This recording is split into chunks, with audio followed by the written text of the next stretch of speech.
da vivência litúrgica dentro da nossa vivência cristã, isso para nós é por demais importante, porque a gente começa a perceber que a liturgia, que a vida da nossa espiritualidade, ela não é destacada da nossa vida real. Ela não está distante da nossa vida cotidiana.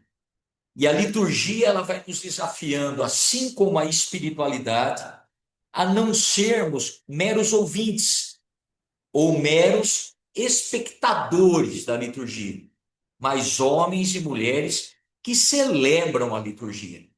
Homens e mulheres que transformam o momento litúrgico em atitude, em uma atitude que nos coloca diante daquilo que nós somos, não daquilo que nós idealizamos ser. É a minha realidade, é a minha história, e é nessa história que a liturgia, a palavra, ela me lança. Aí vem o tempo quaresmal, que é a nossa temática desta tarde, desse momento.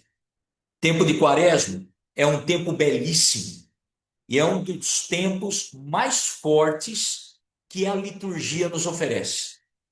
Porque é um tempo que nos coloca diante do nosso limite, diante da nossa humanidade, diante da nossa fragilidade, diante das nossas tentações, diante das nossas feridas, mas também é um tempo que revela a nossa fortaleza, revela a nossa sabedoria e, ao mesmo tempo, revela a importância de nossas escolhas.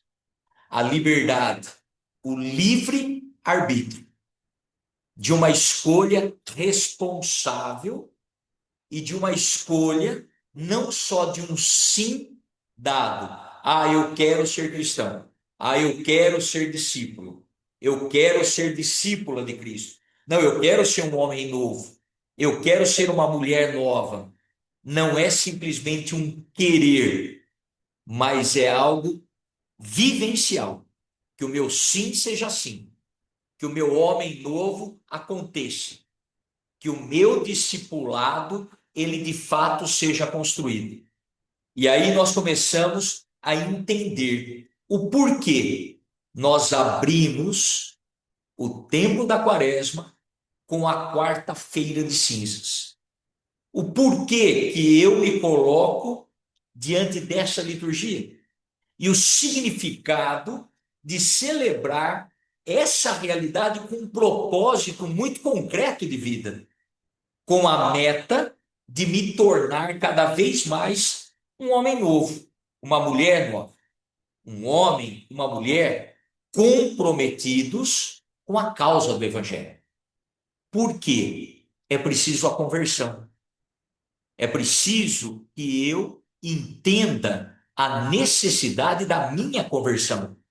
Porque é fácil percebermos onde o outro precisa mudar.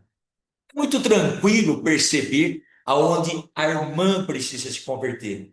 Mas o tempo quaresmal não é para a tua irmã, não é para o teu irmão, não é para o meu paroquiano. É para mim.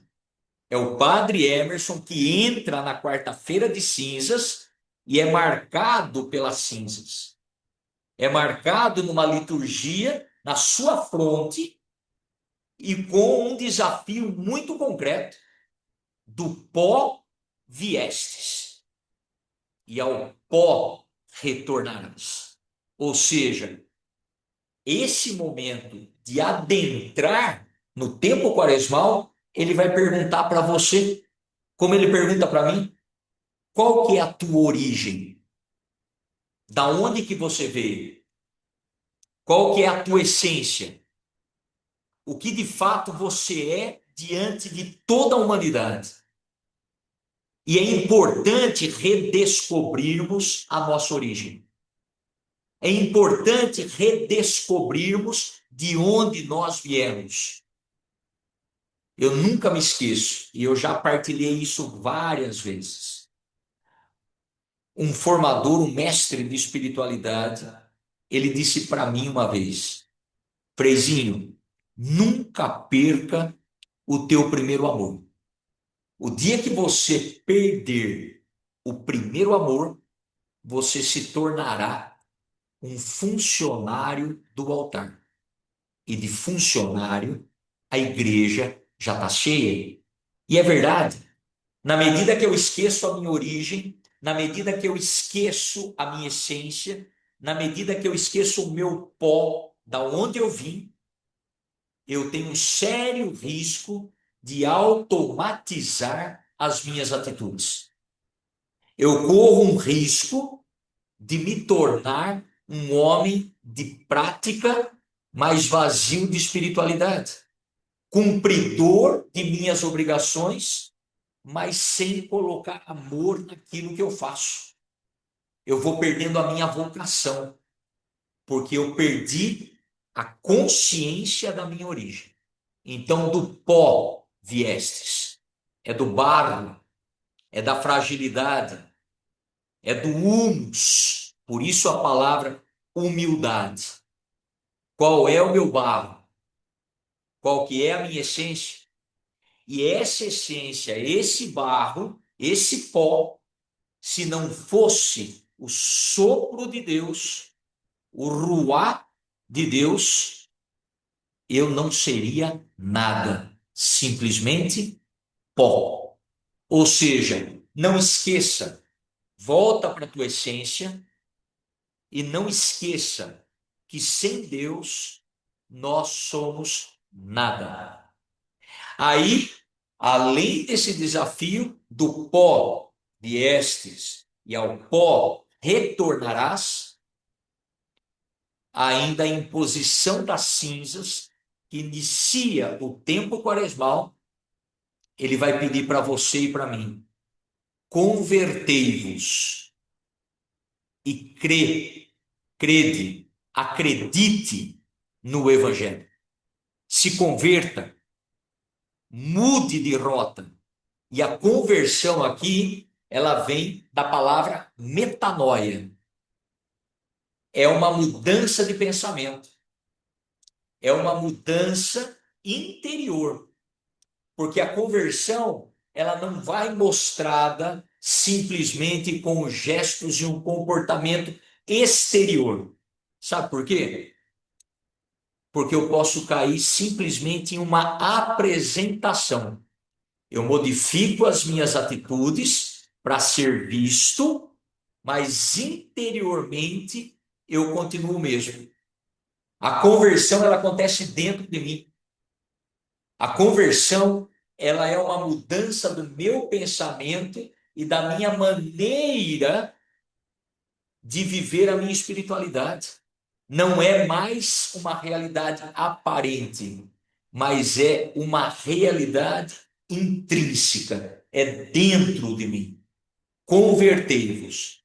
Então, já na quarta-feira de cinzas, o tempo de quaresma nos pede, Padre Emerson, aonde você precisa se converter? Aonde interiormente, aonde só você conhece, é preciso mudança. Aonde o teu pensamento precisa ser mudado para que você, Padre Emerson, diminua e Deus possa aparecer. Mas não é uma conversão simplesmente do pensamento, mas é uma conversão também da minha meta. Convertei-vos e crede, acredite no Evangelho. O acreditar, o crer dessa quarta-feira de cinzas significa se entregue à causa, mergulhe na profundidade do Evangelho, escolha a palavra como norte da tua vida. Acredite, confie, se lance na proposta que Jesus te faz. Porque qual é a palavra? O Verbo de Deus se fez carne e veio habitar em meio a nós.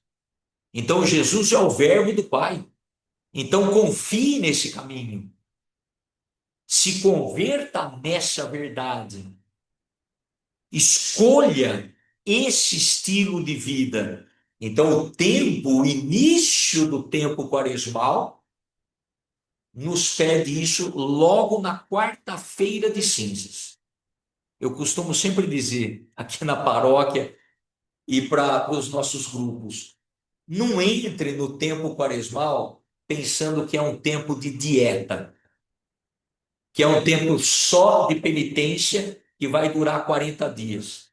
Porque não adianta você fazer uma penitência, uma dieta de chocolate durante 40 dias e depois no sábado de aleluia você torrar tudo quanto é caixa de chocolate, ovo de Páscoa. Não adianta, porque essa é uma meta que ela não é espiritual, é uma meta física, é um ideal físico, porque a prática quaresmal ela não acaba com 40 dias. Essa é outra realidade do tempo quaresmal. Quando eu adentro na quarta-feira de cinzas, com essa consciência, com essa busca de conversão, eu já devo ter também a sabedoria que o tempo 40 dias cronológicos não significa o tempo do kairós e da graça de Deus. Ou seja, a nossa quaresma, o nosso tempo de conversão, o nosso tempo de renovação da nossa identidade e da nossa mudança é durante toda a vida, até a celebração da nossa Páscoa definitiva. Então, o nosso peregrinar é um tempo quaresmal, é meu tempo de deserto. A liturgia me oferece concretamente 40 dias cronológicos, cronos, tempo do homem. Mas a quaresma na minha espiritualidade, é o tempo de Deus. É o kairos, que é diferente do cronos. É o tempo da graça. E aonde que nós nos lançamos nessa peregrinação quaresmal? Peguem como referência o Evangelho de Lucas, as tentações de Cristo no deserto. Ali nós temos uma identidade, um norte para conduzir o nosso tempo quaresmal. Aí a minha quaresma, o meu tempo de quaresma cronológico, não é só mais uma quaresma, mas ela se soma nesta peregrinação até a minha Páscoa definitiva, até o paraíso, até os céus. E aí a gente entende, esse evangelho, ele trabalha as três grandes tentações da humanidade. E como que esse evangelho começa?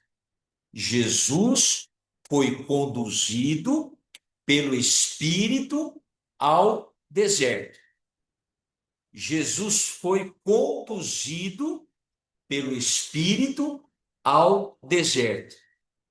O deserto bíblico é uma realidade não geográfica, mas é uma realidade existencial. É a minha existência, é a minha história, é o deserto da minha vida. Então, adentrar nesse deserto, adentrar nessa região existencial, não dá para ir sem estar fortalecido da fé. Às vezes, nós achamos que nós podemos tudo. Às vezes, nós queremos enfrentar os nossos desertos como se nós fôssemos super-heróis. É o famoso chá do eu já tô bom, ou aquela outra erva do chá de pó de tudo. Não, eu não entro com a cara e a coragem nesse deserto, com a minha vaidade e com a minha prepotência. Lembre-se da quarta-feira. Qual que é o teu pó? Qual que é a tua essência? Da onde você veio? O que é você sem o sopro de vida de Deus? Então entre no deserto, entre nesse tempo quase quaresmal, fortalecido pela tua fé, a tua espiritualidade.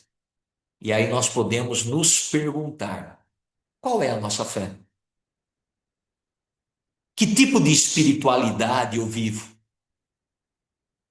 É uma fé emocional ou é de fato uma fé recebida como dom e graça de Deus que eu alimento cotidianamente? Essa resposta é fundamental no tempo da quaresma. Qual é a minha fé? Porque se é uma fé de emoções, tem dia que eu só quero chorar.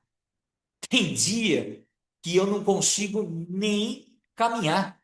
Tem dia que o fardo está pesado demais. E ao invés de eu mandar o fardo para Deus, eu fico buscando alívios imediatos no deserto da minha vida. É como aqui de vez em quando. Ai, padre, hoje a sua homilia, a sua pregação foi para mim. Eu até arrepiei, parece que Deus falou comigo. E aí eu digo, e o dia que você não se arrepiar? E o dia que você não sentir Deus? Então a nossa fé não deveria ser uma fé emocional, milagrosa, milagreira, de sinais. A fé é um dom de Deus que eu livremente escolho assumir esta fé e alimentá-la naquele que me fortalece. Então, não entre no deserto da tua vida, não entre no deserto da tua existência sem estar conduzido pelo Espírito. Senão, não vai dar certo. Não vai dar certo. E aí, Jesus adentra no deserto, conduzido pelo Espírito. Você, no tempo quaresmal, adentra no deserto da tua vida. Você entra na tua história. E a experiência de deserto, ela vai demonstrando para cada um de nós o que é superficial na nossa vida hoje. O que eu acumulei na minha vida hoje. Porque às vezes nós não nos damos conta. Nós vamos acumulando bagagem, nós vamos acumulando superficialidades, carregando sentimentos, carregando pessoas, carregando situações que não servem para mais nada. E acabamos nos distanciando da nossa essência e daquilo que é o suficiente na minha vida. Por isso que o tempo da quaresma também é um tempo de eliminar o supérfluo. Não é um desencargo de consciência, um eliminar guarda-roupa, um eliminar despensa. Não. É eliminar a superficialidade que está dentro de mim. Esses dias, nós demos aqui na paróquia a bênção das mochilas e dos materiais escolares. E nós pedimos, Padre Tiaguinho e eu, que as crianças trouxessem a mochila e que os pais colocassem na mochila uma dezeninha do terço, que nós iríamos abençoar, tal, tal, tal, tal. E ao mesmo tempo pedimos, traga uma mochila para que nós possamos doar para as crianças dos nossos projetos sociais.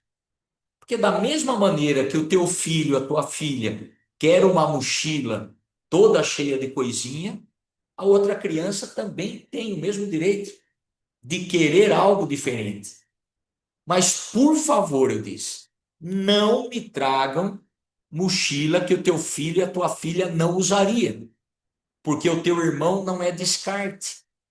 A tua caridade não é limpeza de guarda-roupa. Trouxeram as mochilas, foi bonito, a criançada, papá, papá. Durante a semana eu fui conferir a mochila e levar para doação. Tinha pelo menos algumas, 3, 4 mochilas, e uma delas me chamou muito a atenção.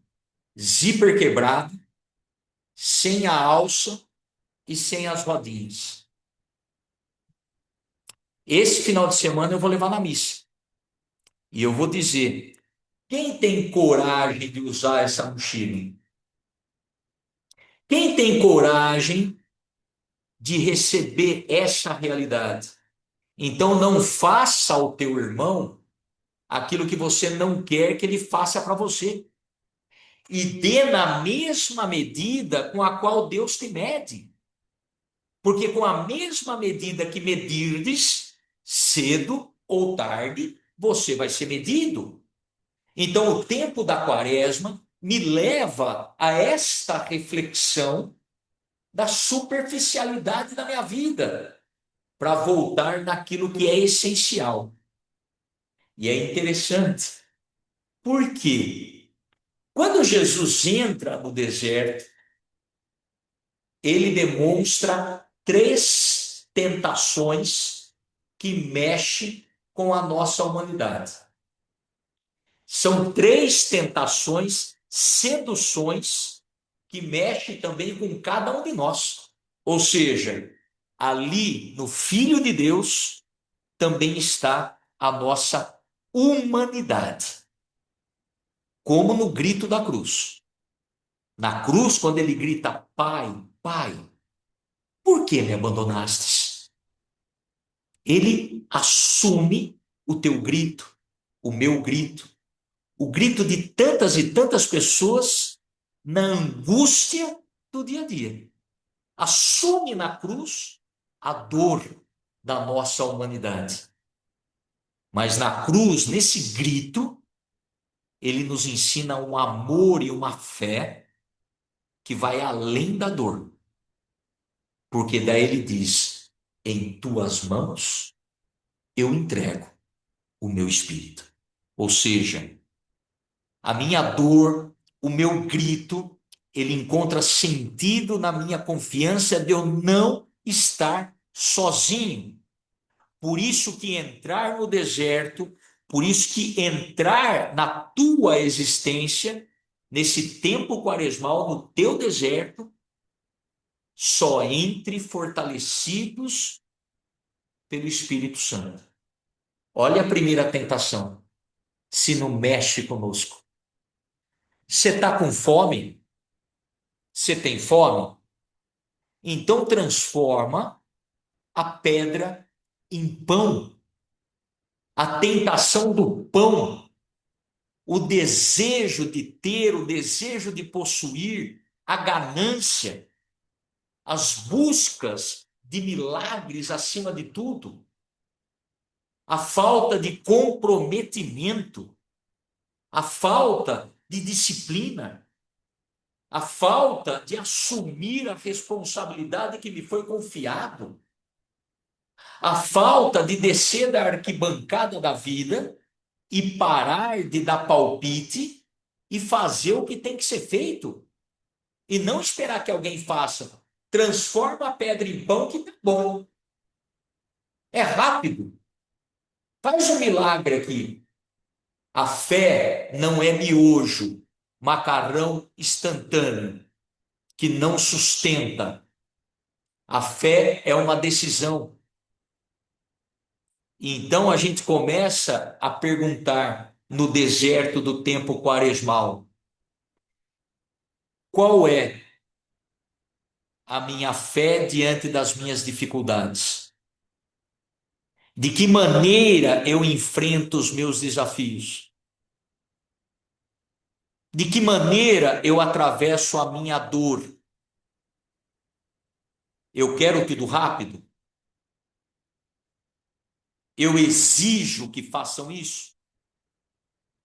Se Deus não me provar, eu não acredito. Se não acontecer no meu tempo, eu deixo de me comprometer. Se não fizerem como eu quero,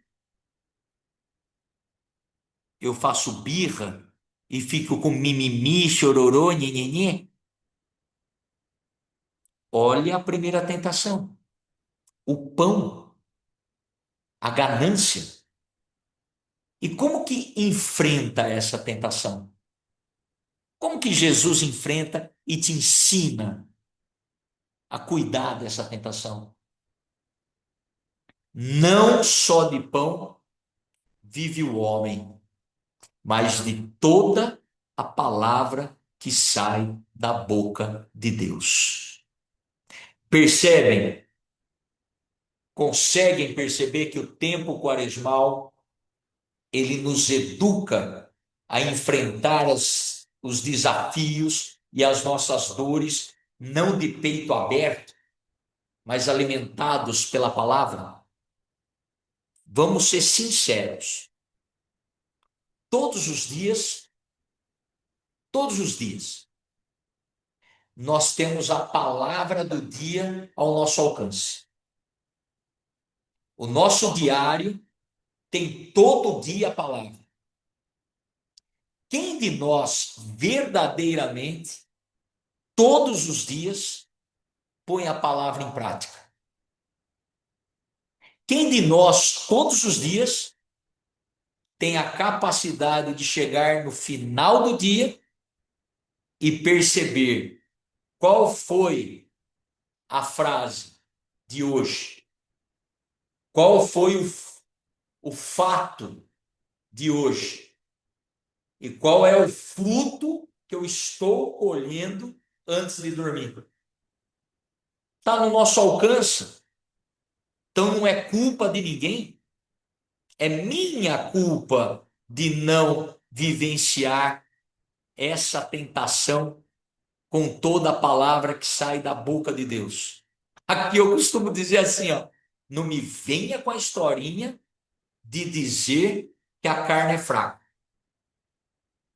Porque se eu tenho a possibilidade de fortalecer o espírito, então que eu fortaleça meu espírito. Qual é a segunda tentação? Passamos pelo pão. Segunda tentação no deserto, que é muito próximo de cada um de nós. A tentação do poder. A tentação do poder, ela é fenomenal na nossa história. Porque na tentação do poder, mexe na nossa vaidade, mexe muitas vezes no nosso heroísmo, mexe muitas vezes no nosso jeito de ser. A tentação na humanidade de Jesus, o diabo, que significa diabolos, que significa divisão, o divisor, ele provoca, ele seduz e ele vai dizer: você está vendo todos esses reinos que estão aqui? Tudo me foi dado. Se você se prostrar diante de mim, eu te darei tudo. Você vai ser dono de tudo. Aqui na nossa região, nós chamamos isso cresceu o olho. Já aumentou a ganância. A minha mãe sempre falou para mim, para o meu irmão e para minha irmã: coloca no teu prato o que você vai comer.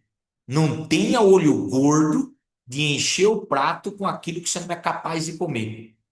E muitas vezes nós temos isso na vida.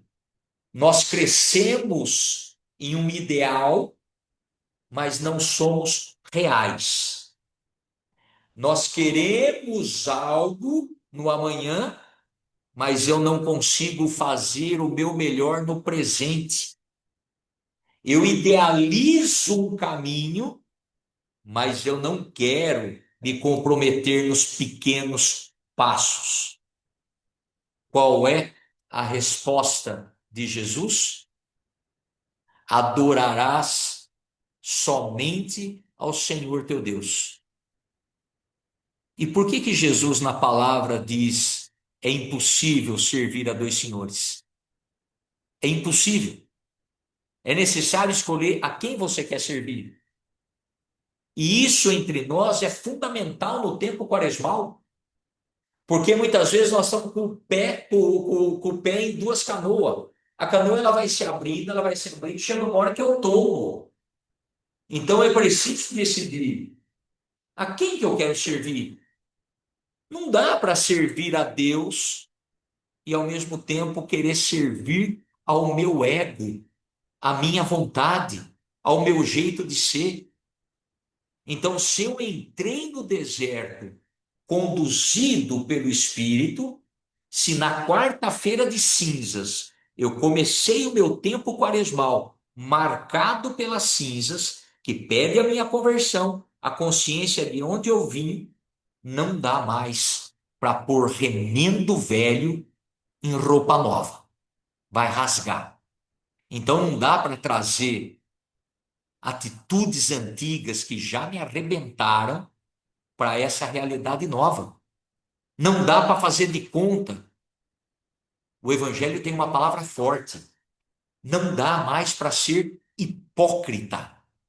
Hipócrita vem de hipócrisis, que significa teatro, apresentação.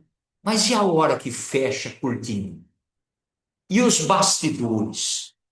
Quem sou eu quando acaba o espetáculo da vida? Terceira tentação. A terceira tentação é a tentação que mexe com o nosso querer ser Deus. O nosso estar acima do bem e do mal. Os nossos achismos.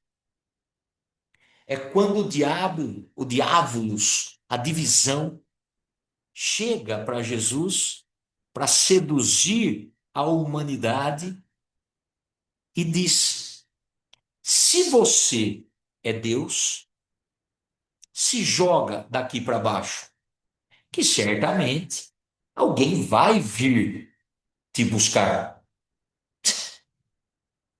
Quantas vezes a gente acha que pode se jogar?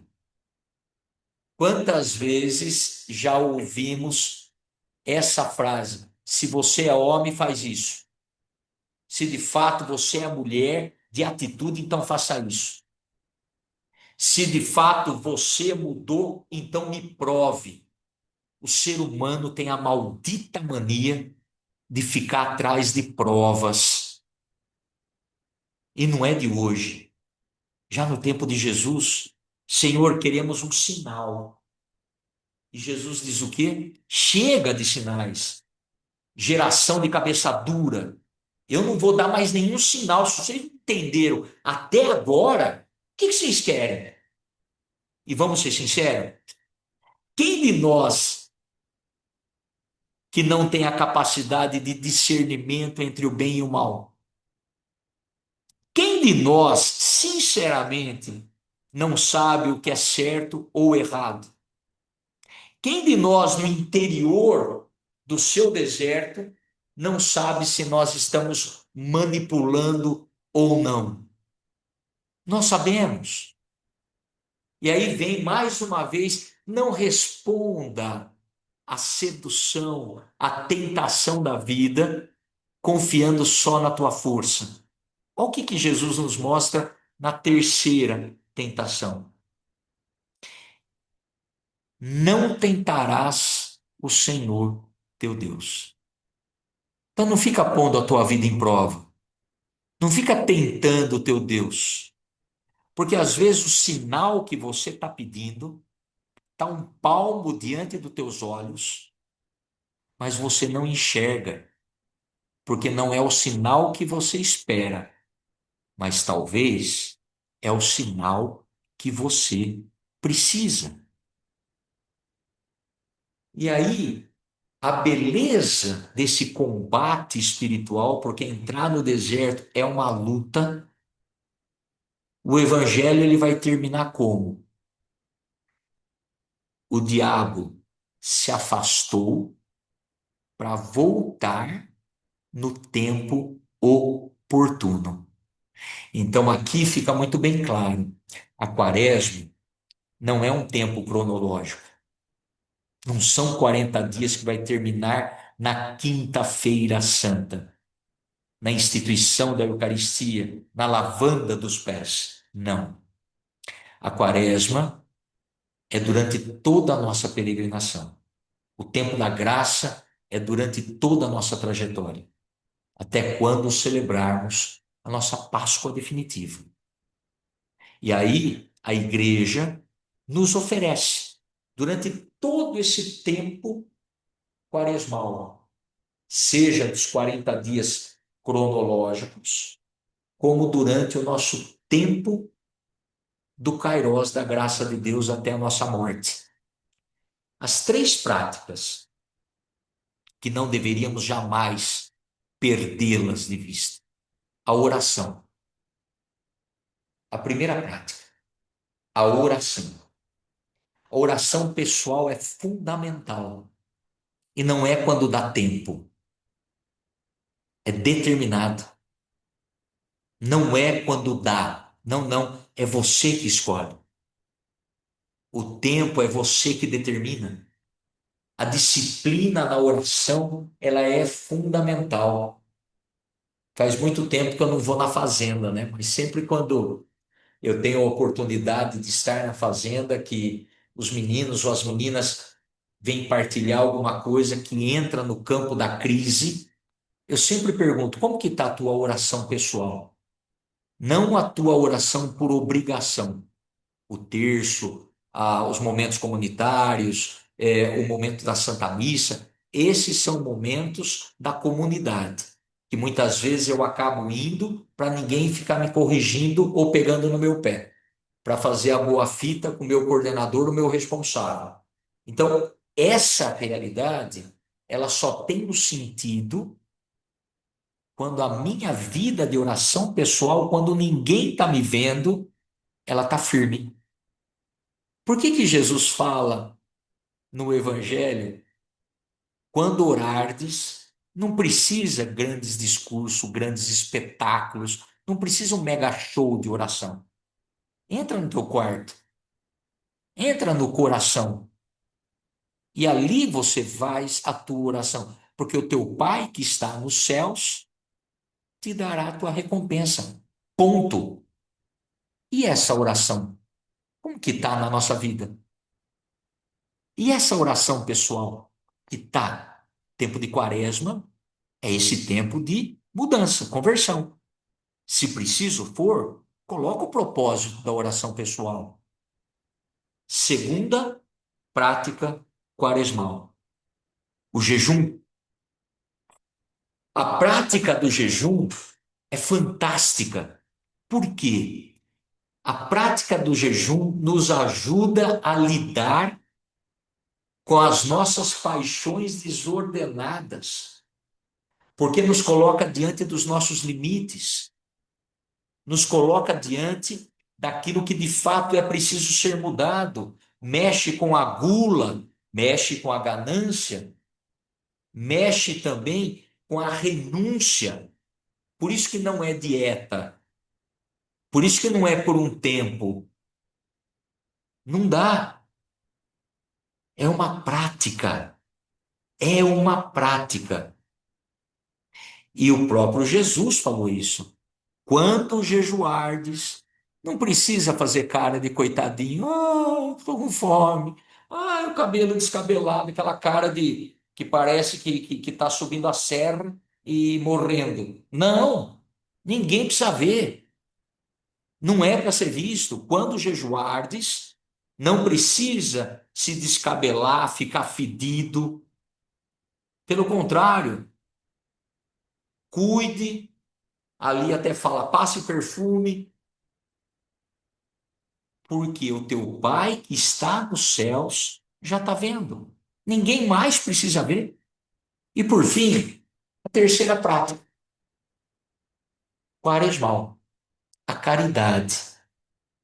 A caridade não é, ou não deveria ser, como eu já disse, uma limpeza de guarda-roupa, uma limpeza de despensa, uma realidade que eu não quero mais.